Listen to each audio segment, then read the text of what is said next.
दोस्तों, शुभ शिक्षा चैनल को सब्सक्राइब करें और बेल आइकन प्रेस करना ना भूलें, जिससे आपको नोटिफिकेशंस मिलती है। हेलो दोस्तों, मैं शुभम मिश्रा आप सभी का स्वागत करता हूं आपके अपने यूट्यूब चैनल शुभ शिक्षा पे। दोस्तों, आज हम लोग पढ़ने वाले हैं क्लास 10th का मैथ का फर्स्ट चैप्टर, जो कि है रियल नंबर्स। तो जैसा कि आप लोग जानते हैं कि इस समय सारी क्लासेस, सारे स्कूल, कोचिंग सब कुछ बंद है, तो मैं आपके लिए लेके आया हूँ रियल नंबर्स, जो कि क्लास 10th का पहला चैप्टर है। तो उसके बारे में आज हम लोग पहले एक्सरसाइज करने वाले हैं, एक्सरसाइज 1.1 के सारे क्वेश्चन करने वाले हैं। तो चलिए देखते हैं दोस्तों पहला क्वेश्चन। तो दोस्तों पहला क्वेश्चन है कि आपको निकालना है एचसीएफ, और किस मेथड से? न्यूक्लिड एल्गोरिथम मेथड से आपको क्या करना है? एचसीएफ निकालना है। तो पहला क्वेश्चन है 135 एंड 225। तो 135 एंड 225 ये है दोस्तों। इस मेथड में क्या होता है, जैसे कि आप लोग हमेशा एचसीएफ किस मेथड से निकालते थे? तो दो तरीके थे आपके पास। एक तो आप फैक्टराइज मेथड से निकाल सकते थे, दूसरा डिवाइड मेथड से। ठीक है, तो दो तरीके होते थे, भाग विधि, और दूसरा आपके पास जो फैक्टराइज मेथड होता था उससे निकाल सकते थे। तो दो तरीके होते थे दोस्तों। इसमें क्या है, इसमें आप चाहे जिससे भी कीजिए, लेकिन आपको विभाजन एल्गोरिथम मेथड का यूज करना है। ठीक है, तो वो किस तरीके से करेंगे? तो सब कुछ सेम है, बस आपको इसमें डिवाइड नहीं करना है, डायरेक्टली इसमें वैल्यू लिखना है। ठीक है, तो जैसे उसमें क्या होता था कि हम लोग सबसे बड़ा वाला नंबर लेते थे और छोटे वाले से डिवाइड करते थे। तो सेम उस तरीके से यहाँ भी 225 है आपके पास, इक्वल टू, अब हम लोग किससे डिवाइड करते थे? छोटे वाले नंबर से डिवाइड करते थे। तो यहाँ हो जाएगा 135। अब 135 का आप डिवाइड 135 का डिवाइड आप कितने टाइम्स कर सकते हैं? तो 135 का जो डिवाइड है वो आप 1 टाइम्स कर सकते हैं। 1 टाइम्स करने के बाद 135 बन जाए 135 होगा। बचता आपके पास कितना है? 90। तो 90 यहाँ से आपके पास क्या हो जाता है? बच जाता है। ठीक है, तो ये क्या हो जाता है? रिमाइंडर हो जाता है। सेम इस तरीके से आप करते थे। जैसे मान लीजिए आप अगर डिवाइड मेथड से करते थे तो किस तरीके से करते थे? यहाँ 225 है, यहाँ 135 है, 135 बन जाए 135। अभी आप इसको डिवाइड माइनस करेंगे, सब्सट्रैक्ट करेंगे तो 0, और यहाँ से आ जाएगा 9, तो 90। अब उसके बाद क्या करते थे? सेकेंड स्टेप क्या करते थे? इसको लेते थे और इस वाले से क्या करते थे दोस्तों? 135 इसको डिवाइड करते थे। तो सेम उस तरीके से यहाँ पे हम लोग क्या ले लेंगे? 135, क्योंकि ये क्या है अपना, आपको पता है ना, ये भाज्य है, भाज्य बराबर भाजक गुणे भागफल प्लस शेषफल। ठीक है दोस्तों, dividend equal to division into continent plus remainder, तो बस वही चीज है। तो यहाँ 135 इक्वल टू क्या हो जाएगा? 90 है, क्योंकि 90 से आपको डिवाइड करना है, तो यहाँ पे हो जाएगा क्या? 90 इंटू, ये कितने टाइम्स जाएगा दोस्तों? तो ये जाएगा अपने पास 1 टाइम्स, एक बार भाग जाएगा, क्योंकि 90 बन जाए 90 होगा। ठीक है, एक बार भाग जाने के बाद दोस्तों बचेगा कितना? 45। तो रिमाइंडर कितना बचेगा? 45। सेम उस तरीके से यहाँ पे आप देख सकते हैं, 1 टाइम्स जाता 90 आता, रिमाइंडर कितना बचता? 45। अब फिर हम लोग क्या करते हैं? 45 से डिवाइड करते हैं, जो रिमाइंडर बचता है उसी से डिवाइड करते हैं। तो यहाँ क्या जाएगा? किसमें डिवाइड करना है? 90 में करना है। तो 90 इक्वल टू डिवाइड किससे करना है? 45 से करना है। तो दोस्तों कितने टाइम्स जाएगा? 2 टाइम्स जाएगा, 2 टाइम्स। ठीक है, तो ये पूरी तरीके से कट जाएगा, यानी कि 0 आ जाएगा। तो यहाँ पे हो जाएगा 45 इंटू 2, और रिमाइंडर कितना बचा? 0। तो यानी कि अपना जो एचसीएफ होता था दोस्तों वो क्या होता था? 45। तो यहाँ पे जो एचसीएफ होगा दोस्तों वो क्या होगा? 45। तो यहाँ से निकल के आ गया एचसीएफ इक्वल टू 45, जो कि आपका क्या है दोस्तों? आंसर है। ठीक है दोस्तों, तो आई होप आपको क्वेश्चन समझ में आया होगा। तो चलिए चलते हैं दोस्तों क्वेश्चन नंबर 2 पे।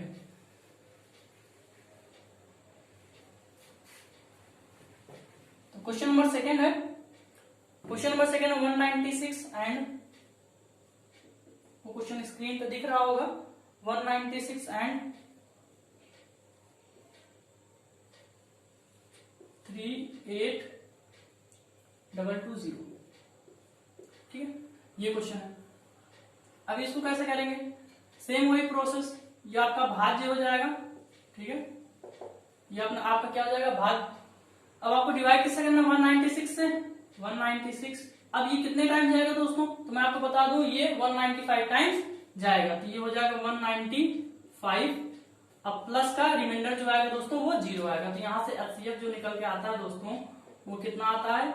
196 यहाँ से एचसीएफ निकल के आता है। ठीक है, तो इसको मैं डिवाइड मेथड से भी बता देता हूँ। ठीक है, तो ये तो हो गया अपना किसका एल्गोरिथम मेथड से, ठीक है। अब अगर मैं निकालना चाहूँ इस तरीके से, देखिए 382220 डिवाइडेड बाई 196, तो 196 से अगर मैं डिवाइड करूंगा तो दोस्तों अगर मैं 196 से डिवाइड करता हूँ तो कितने टाइम्स जाएगा, 1 टाइम्स, एक बार जाएगा, कितना आएगा 196 आएगा, ठीक है। आप यहाँ से कैरी ले लीजिए, बोरो ले लीजिए, कितना हो जाएगा बोरो 12 हो जाएगा, 12 में से 6 माइनस करेंगे तो 6 आएगा, बचा कितना इसके पास 7 यहाँ से एक बोरो लेंगे तो कितना हो जाएगा 17, और 17 में से 9 माइनस करेंगे तो कितना आ जाएगा 8, और यहाँ पे 2 है तो 2 में से 1 जाएगा तो 1 आएगा, ठीक है दोस्तों। अभी आपको क्या करना है, फिर से आपको यहाँ 2 तक हमने किया था, यहाँ से फिर 2, अब ये कितनी बार जाएगा दोस्तों, तो देख सकते हैं ये किसके नजदीक है, 200 के नजदीक है, यानी ये कितनी बार जाएगा 2 पंचे 10, 2 9 18, तो 18 है ना 1800, यानी कि लगभग ये कितनी बार जाएगा 9 बार। अगर मैं इसको लेके जाता हूँ 10 बार तो 2000 हो जाता है, जो कि गलत हो जाएगा, यानी कि जाएगा कितनी अपने बार, तो कितनी बार आप ले जा सकते हैं 9 टाइम्स, ठीक है। तो इस तरीके से आप करके डिवाइड कर सकते हैं, ठीक है, 9 टाइम्स जाएगा। तो यहाँ पे कितना जाएगा, मल्टीप्लाई कर लीजिए, 9 6 54, यानी कि 9 6 54 की 4, अब यहाँ पे कैरी आ गया, हासिल 5 हो गया, ठीक है, 9 9 81, अब 81 में 5 जोड़ेंगे तो 86 आएगा, ठीक है। अभी कैरी कितना हो गया 8, अब 9 का 9 9 8 17, ठीक है दोस्तों। अब यहाँ पे आप क्या कर लीजिए, सॉल्व इसको सब्सट्रैक्ट कर लीजिए, तो 12 में से 4 गया तो 8, यहाँ 15 हो जाएगा क्योंकि 5 बचेगा, 15 में से 6 जाएगा तो 9, और ये आंसर होगा, ठीक है। अब आप इसको लेते हैं तो कितना हो जाएगा दोस्तों, यहाँ पे 0, तो 0 नोट हो जाएगा यहाँ पे, ठीक है। अब दोस्तों ये कितनी बार जाएगा, अब ये जाएगा कितनी बार, तो मान लीजिए 200 के नजदीक है, तो 200 अगर मैं करता हूँ तो 2 पंचे 10, यानी कि कितनी बार जाएगा 5 बार लगभग, ठीक है। तो 5, यहाँ 5 का मल्टीप्लाई कर लीजिए, 6 पंचे 30 की 0, कैरी 3, 9 पंचे 45, 3 48, कैरी 4, और यहाँ 5 के 5 9, ठीक है। तो अपने पास कितनी वैल्यू आ गई 195, और क्या आ गया अपने पास, रिमाइंडर जो है 0 हो गया, यानी कि अपना जो आंसर होगा दोस्तों वो क्या होगा 196 अपना आंसर होगा, ठीक है। यानी कि इसका ये फैक्टर है, ठीक है 196, इसीलिए क्या हो गया यहाँ पे HCF 196 भी आया है, ठीक है। तो चलते हैं दोस्तों क्वेश्चन नंबर 3 की तरफ। तो अगर बात करें क्वेश्चन नंबर 3 में, तो इसी का पार्ट है 3rd, ठीक है ना। तो तीसरा पार्ट है ये क्वेश्चन नंबर 1 का 3rd नंबर, तो 867 एंड 255, क्वेश्चन नंबर 1 का पार्ट नंबर 867 एंड 255, ठीक है दोस्तों। अगर मैं इसको करूंगा तो क्या हो जाएगा, यहाँ आ जाएगा कितना 867 इक्वल टू, ठीक है, तो छोटे वाले से भाग देते हैं हमेशा बड़े वाले में, तो 867 में डिवाइड करेंगे किससे 255 से, 255 से अगर मैं डिवाइड करूंगा कितनी बार जाएगा दोस्तों यहाँ पे, तो ये लगभग कितनी बार जाएगा, मान लीजिए ये 250 है, ठीक है, 250 है, तो 2 3 6, तो लगभग कितनी बार जाएगा 3 बार, ठीक है। तो दोस्तों मल्टीप्लाई करेंगे तो कितना आ जाएगा, इसका आ जाएगा, पहले 250 में 3 का कर लीजिए, कितना हो जाएगा 750, और 5 में 3 का 15, तो 750, और प्लस 15 कितना हो जाएगा 765, 765, ठीक है। तो 765, अब आपको माइनस करना है किसमें से 867 में से, ठीक है। तो 867 में से आपको माइनस करना है, यहाँ 2, यहाँ 0, यहाँ 1, तो कितना बच जाएगा यहाँ पे 102, ठीक है। तो रिमाइंडर इतना आ गया। आप क्या करेंगे, आप 255 में डिवाइड करना है किससे 102 से, क्योंकि जो रिमाइंडर आता है वही क्या बन जाता है अपना, हमको उसी नंबर से भाग देना पड़ता है, ठीक है। तो 102, अब 102 कितने टाइम जाएगा ये लगभग कितनी बार जा सकता है 2 बार, 102 दूना कितना हो जाएगा 204, अब 204, अब 204 जब 255 में से मैं 204 घटाऊंगा तो कितना आएगा मेरे पास 51, यानी कि 51, ठीक है, इतना हो गया। अब हमको किस में डिवाइड करना है 102 में करना है, ठीक है। किससे करना है, जो रिमाइंडर आया यानी कि 51, इससे करना है, तो 51 इंटू कितना हो जाएगा दोस्तों, ये तो 2 टाइम्स चला जाएगा, ठीक है। अब रिमाइंडर कितना आ गया 0, यानी कि अपना जो HCF होगा यहाँ से वो क्या हो जाएगा 51, ठीक है। तो HCF यहाँ से कितना आ गया दोस्तों 51, ठीक है। आई होप आपको समझ में आ रहा हो। तो चलते हैं दोस्तों क्वेश्चन नंबर 2 में। क्वेश्चन नंबर 1 ये कंप्लीट हो चुका है, चलते हैं क्वेश्चन नंबर 2 में। तो दोस्तों क्वेश्चन नंबर 2 क्या है,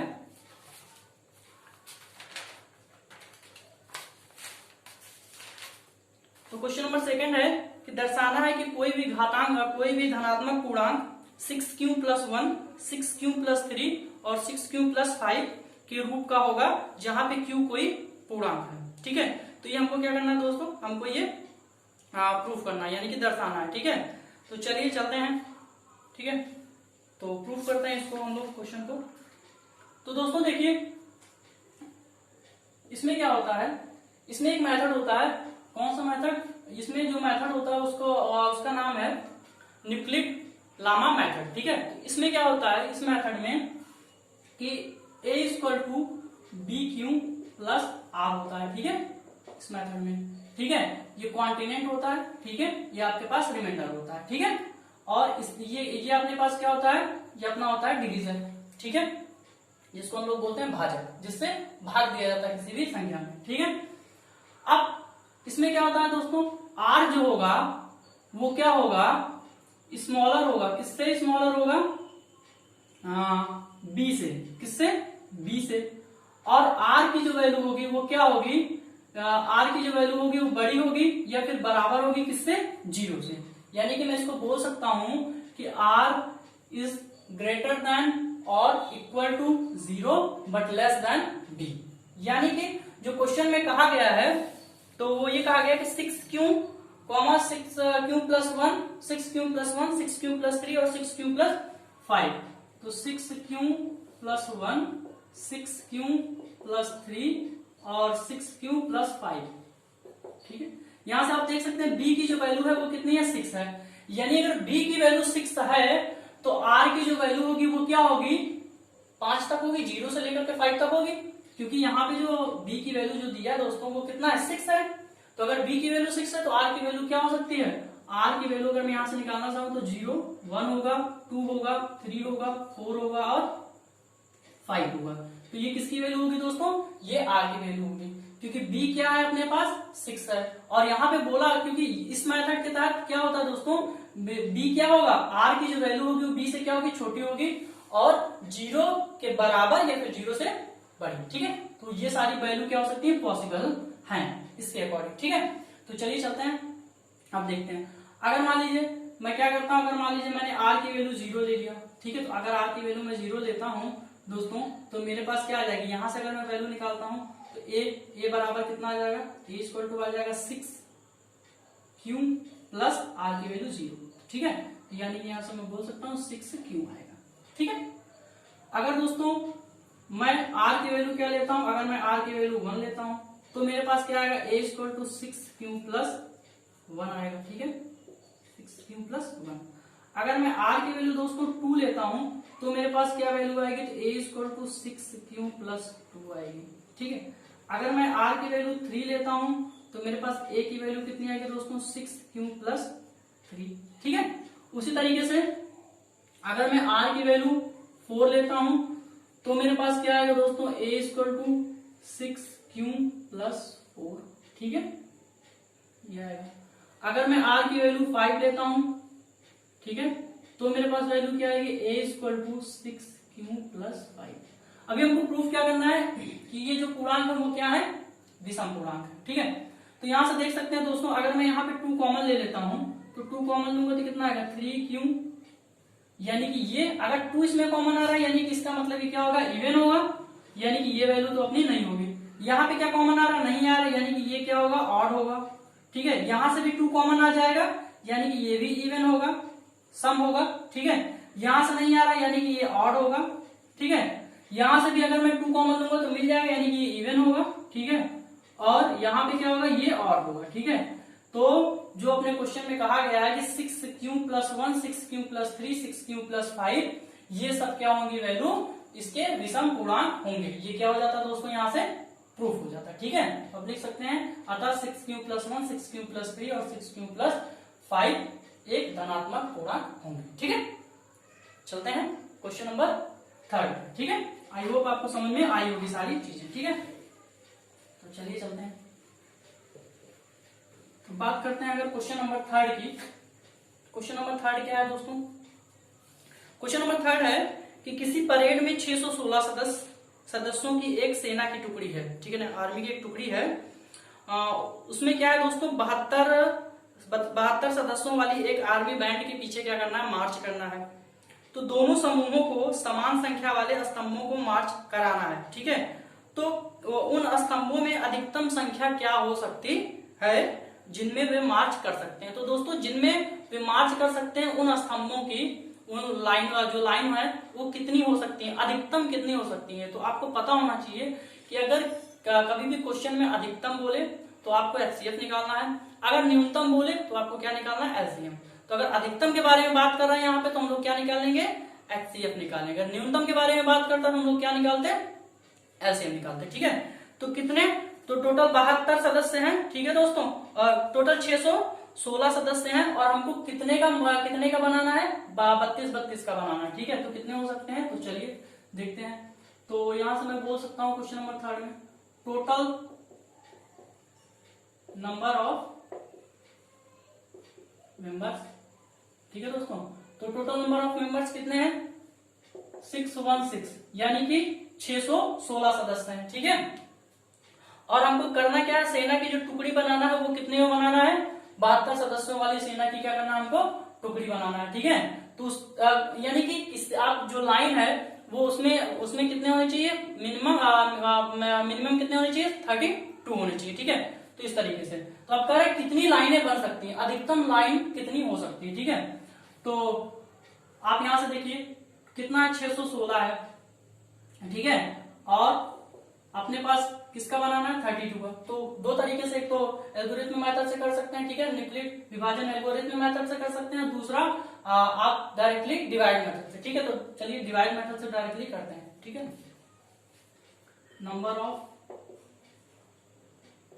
लाइन हमको क्या करना है, फाइंड करना, मैक्सिमम नंबर ऑफ लाइन। ठीक है, स्तंभों की संख्या। तो यहां से क्या हो जाएगा दोस्तों, यहां से हो जाएगा कितना, 616, और कितने सदस्य होने चाहिए, हर में 32 होनी चाहिए। ठीक है, तो 32 अगर मैं यहाँ पे डिवाइड करता हूँ तो दोस्तों कितनी बार जाएगा, एक बार। ठीक है, तो यहाँ जाएगा 32, यहाँ से आप क्या कर लीजिए, बोरो ले लीजिए, यानी कि उधार। तो यहाँ कितना जाएगा, 11, 11 में से 2 जाएगा तो 9 आएगा। यहाँ बचा 5, 5 में से 3 जाएगा तो 2, और यहाँ पे 6 नोट हो जाएगा। ठीक है, अब 32 में आप इसका डिवाइड करते हैं तो कितनी बार जाएगा, तो यहाँ पे हो जाएगा 3, क्योंकि यूनिट डिजिट देखिए 3 आ रहा है, तो 3 दूना 6 और 3 त्रिका कितना हो जाएगा, 9। ठीक है, तो ये तो होने वाला नहीं है, यानी कि ये कितनी बार जाएगा, तो इस तरीके से देख सकते हैं, 9 बार लेके जाते हैं। ठीक है दोस्तों, तो 9 बार लेके जाते हैं, 9 दूना 18 की 8 हासिल 1 और 9 त्रिक 27 1 28। ठीक है, ठीक है, अब 16 में से 8 जाएगा तो 8, और ये सब कैंसिल हो जाएंगे। ठीक है, अब 8 से आपको डिवाइड करना है किसमें, 32 में। ठीक है, तो 8 से कितना हो गया, 32। तो यानी कि अपना एचसीएफ जो आ गया वो कितना आ गया, एचसीएफ कितना है दोस्तों, 8 आ गया। और नंबर ऑफ लाइंस यानी कि स्तंभों की जो संख्या होगी वो भी क्या आएगी दोस्तों, 8 ही आएगी। ठीक है, तो आई होप आपको समझ में आया होगा। ठीक है दोस्तों, तो चलिए चलते हैं क्वेश्चन नंबर 4 की तरफ।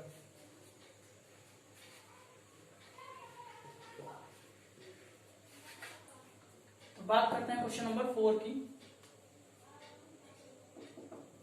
तो दोस्तों क्वेश्चन नंबर 4 में क्या है, क्वेश्चन नंबर 4 में कह रहा है कि न्यूक्लिड विभाजन प्रेमिका का प्रयोग करके, न्यूक्लिड विभाजन प्रेमिका का प्रयोग करके प्रदर्शित कीजिए कि किसी धनात्मक पूर्णांक का वर्ग किसी पूर्णांक m के लिए 3m या 3m का रूप होता है। ठीक है, तो या तो 3m का या फिर 3m प्लस 1 का रूप हो सकता है। ठीक है दोस्तों, तो चलिए चलते हैं क्वेश्चन नंबर 4 की तरफ। तो दोस्तों मैं मान लेता हूं कि माना जो धनात्मक पूर्णांक जो है वो क्या है, धनात्मक पूर्णांक यानी कि पॉजिटिव इंटीजर। तो पॉजिटिव इंटीजर में मान लेता हूं क्या है, a है। ठीक है ना, अब अगर मेरे पास पॉजिटिव इंटीजर a है तो मैं क्या कर सकता हूं, ये जो a है वो किसका रूप हो सकता है, या तो 3q प्लस 1, 3q प्लस 2 और 3q प्लस 3 का रूप हो सकता है। ठीक है, या तो किसका हो सकता है, 3q का हो सकता है, या फिर 3q प्लस 1 का हो सकता है, या फिर 3q प्लस 2 का रूप हो सकता है। ठीक है ना, इसके रूप हो सकते हैं। ठीक है, जो धनात्मक पूर्णांक हमने माना है a वो। अभी आपके दिमाग में क्वेश्चन ये आ रहा है कि सर आपने 3q ही क्यों माना। तो दोस्तों जब भी मैं इसका स्क्वायर करूंगा तो मेरे पास क्या आनी चाहिए, 3 मिलना चाहिए। ठीक है। अगर मान लीजिए जैसे कि अगर मान लीजिए अभी मैं क्वेश्चन जब सॉल्व करूंगा तो मैं आपको बीच में बताऊंगा किस तरीके से हमने 3 क्यों ही क्यों माना है, हम लोग 6 क्यों नहीं मान सकते, 12 क्यों नहीं मान सकते, ठीक है, इस तरीके से सारी चीजें। तो चलिए देखते हैं। तो अगर मैं बात करूं इसकी तो क्या हो जाएगा, आपको पता है लामा मेथड मैंने बताया था। तो लामा मेथड में क्या था, a equal to b q plus r था। तो सेम इस तरीके से करना है, यहाँ हो जाएगा क्या a इक्वल टू 3q, ठीक है। अब यहाँ पे तो r तो 0 है, ठीक है, इस तरीके से हमने मान ही लिया इसीलिए, ठीक है, ताकि आपको समझ में आती है लामा मेथड से हमने माना है, ठीक है। तो यहाँ अब मुझे क्या करना है, स्क्वायर करना था। अगर मैं यहाँ स्क्वायर कर देता हूँ तो a स्क्वायर इक्वल टू कितना हो जाएगा, 3q का भी स्क्वायर होगा यहाँ पे, ठीक है। तो यहाँ से मैं बोल सकता हूँ a स्क्वायर इक्वल टू 3 त्रिक का 9 यानी कि 9q का स्क्वायर, ठीक है। अगर मैं यहाँ से कॉमन ले लेता हूँ, ठीक है, तो 3 कॉमन ले लिया तो मेरे पास कितना बच गया, 3q स्क्वायर। अब क्या यहाँ से मैं बोल सकता हूँ कि a square equal to 3m। अब जहां पे क्या है, जहां 3q स्क्वायर इक्वल टू क्या है दोस्तों, m, ठीक है। तो जहां 3q स्क्वायर क्या है, m है, ठीक है। अब दोस्तों इसीलिए मैंने यहाँ पे 3q के रूप में ही मैंने माना था, ठीक है, इसीलिए माना था। अगर मान लीजिए मैं 6 का मान लेता हूँ तो जब मैं 6 का स्क्वायर करूंगा तो 36 आएगा। तो जो क्वेश्चन हम लोगों को बोला गया 3m या 3m प्लस 1 का रूप, तो वो पॉसिबल नहीं हो पाता, ठीक है। इसीलिए जब मैंने 3 माना तो इसका स्क्वायर करूंगा 9 और जब मैं 3 कॉमन ले लूंगा तो मेरे पास 3m के रूप में वो संख्या आ जाएगी, ठीक है। इसलिए मैंने 6m या फिर कोई अदर नंबर नहीं माना, ठीक है। आई होप आपको समझ में आई होगी चीजें। तो चलिए a स्क्वायर, अब बात करते हैं अगले वाले की, ठीक है। तो मैं यहाँ पे लिख देता हूँ, ठीक है। तो यहाँ आ जाएगा क्या, a square equal to 3q plus 1 का स्क्वायर। यहां से अगर मैं बोलूंगा तो a प्लस बी का होल स्क्वायर, आप ब्रैकेट ओपन कर लीजिए तो कितना हो जाएगा, यानी कि 3q का स्क्वायर यानी a square plus b square plus 2ab यानी कि 2 इंटू 3q इंटू 1, ठीक है। यहां आ जाएगा a स्क्वायर इक्वल टू 3 त्रिक का 9, ठीक है, तो यानी कि 9q स्क्वायर। अभी मैं इसको यहाँ पे लिख देता हूँ, ठीक है, क्योंकि a square plus 2ab plus b square ही होता है, ठीक है। ये तो हम लोग आसानी के लिए पढ़ते हैं इस तरीके से। तो 3 गुना कितना हो जाएगा दोस्तों, 6q और यहाँ पे 1, ठीक है। अगर मैं यहाँ से कॉमन लेना चाहूँ तो क्या मुझे मिल सकता है, 3 मिल सकता है। तो यहाँ आ जाएगा 3q स्क्वायर प्लस यहाँ पे कितना हो जाएगा 2q और यहाँ पे प्लस 1, ठीक है, ये हो जाएगा a स्क्वायर। तो क्या मैं यहाँ से बोल सकता हूँ दोस्तों कि a square equal to 3m plus 1, जहां 3q स्क्वायर प्लस 2q क्या है अपना m है, ठीक है। तो 3q स्क्वायर प्लस 2q क्या है, यहाँ पे m है। तो जब ये m है तो क्या हो गया, ये 3m प्लस 1 का रूप हो गया, ठीक है। अब बात करते हैं अगले वाले की। तो अगर अगले वाले की बात करूं तो यहाँ पे भी सेम वही जाएगा, a square equal to 3q plus 2 का होल स्क्वायर, ठीक है। उसको डायरेक्टली ओपन कर देते हैं, ठीक है, 3q है सॉरी, ठीक है। यहाँ 3 त्रिक का 9, 9q square a square plus b square यानी कि 2 दूना 4 और 2ab, तो पहले 2ab कर लेते हैं, 3 दूना 6 दूना 12, 12q 12q प्लस 4, ठीक है। अब यहाँ से कितना हो जाएगा दोस्तों, a स्क्वायर इक्वल टू क्या मैं इसको 4 को मैं क्या कर सकता हूँ दोस्तों, 3 प्लस 1 कर देता हूँ, ठीक है। क्या कर सकता हूँ, 3 प्लस 1, ठीक है। अब यहाँ से मैं कॉमन ले लेता हूँ 3, तो कितना हो जाएगा 3q स्क्वायर प्लस यहाँ से 4q प्लस 1 और यहाँ से दोस्तों कितना जाएगा प्लस 1, ठीक है। अब यहाँ से क्या हो जाएगा, ये हो जाएगा a square equal to 3m plus 1, जहां पे क्या है दोस्तों, where 3q square plus 4q plus 1 equal to दोस्तों क्या है, m है, ठीक है। तो आप देख सकते हैं कि धनात्मक पूर्णांक, जैसे कि क्वेश्चन में बोला गया था कि आपको ये प्रदर्शित करना था कि धनात्मक पूर्णांक का वर्ग किसी पूर्णांक m के लिए 3m या 3m का क्या रूप होता है। तो दोस्तों आप देख सकते हैं कि ये प्रूफ हो चुका है कि ये क्या है, 3m या फिर 3m का एक रूप है, ठीक है। तो समझ में आ रहा होगा आपको, उम्मीद करता हूं मैं। तो चलिए चलते हैं क्वेश्चन नंबर अपने 5th की तरफ। तो दोस्तों जैसे हम लोगों ने स्क्वायर को प्रूफ किया है, सेम इस तरीके से आपको क्या करना है, क्यूब का प्रूफ करना है, ठीक है। तो क्यूब में भी यही कहा गया है कि बस उसमें क्या करना है आपको, उसमें अब 9p प्लस 1 और 9p प्लस 8 ये आपको प्रूफ करना है। ठीक है, तो जैसे मैंने यहाँ पे ए स्क्वायर माना है उस तरीके से आप क्या कर लीजिएगा, ए क्यूब मान लीजिएगा। ए क्यूब मान करके आप क्वेश्चन सॉल्व कर सकते हैं, आपका क्वेश्चन का आंसर जो है 100% करेक्ट आएगा। ठीक है, तो दोस्तों आई होप आपको वीडियो पसंद आया होगा, और अगर आपको वीडियो पसंद आता है तो प्लीज लाइक कीजिएगा और कमेंट करके जरूर बताइए आपको वीडियो कैसा लगा। ज्यादा से ज्यादा वीडियो शेयर कीजिएगा। जो भी मेरे दोस्त या स्टूडेंट जो भी मेरे नए जुड़ रहे हैं चैनल पे, प्लीज चैनल को सब्सक्राइब जरूर कीजिएगा। थैंक यू दोस्तों।